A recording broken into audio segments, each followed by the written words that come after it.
cin abinci, ke ce nake ta tunawa hoton ki na kasa ajewa. Yaushe zaki dawo dan Allah na kasa yin sama nutsuwa.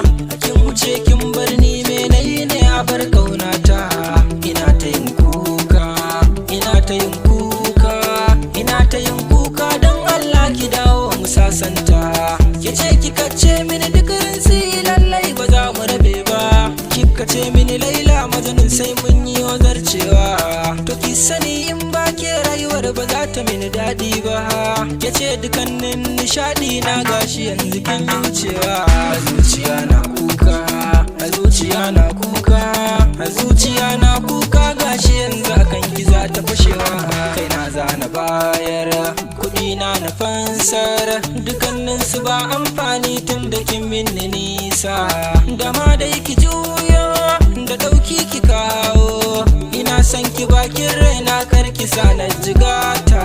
Dafin so da zafi, wukar so da kaifi, zo ki yafan mayafin kauna kar ki ce min kinki. Bai mutar da ke nake yi amma kin ki juyo, ko dai so cike na mace akai ni rami abin ne.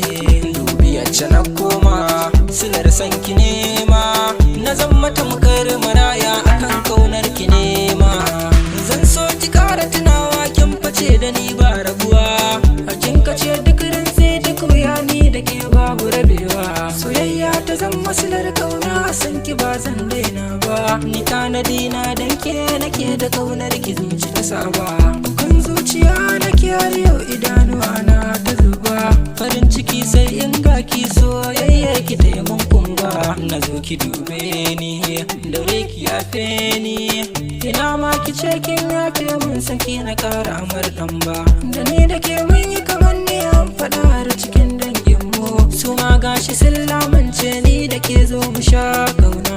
Dare ko da rana ke nake tunawa, ko da cikin barci mai so nake ce na tunana.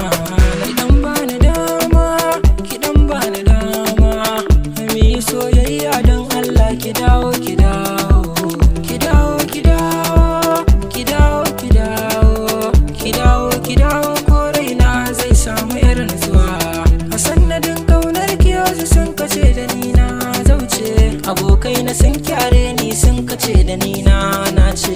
Ni za na zo duk rinsi domin akan ki ne za na mace. Ni rai na zan bayar fansa duk akan ki ne.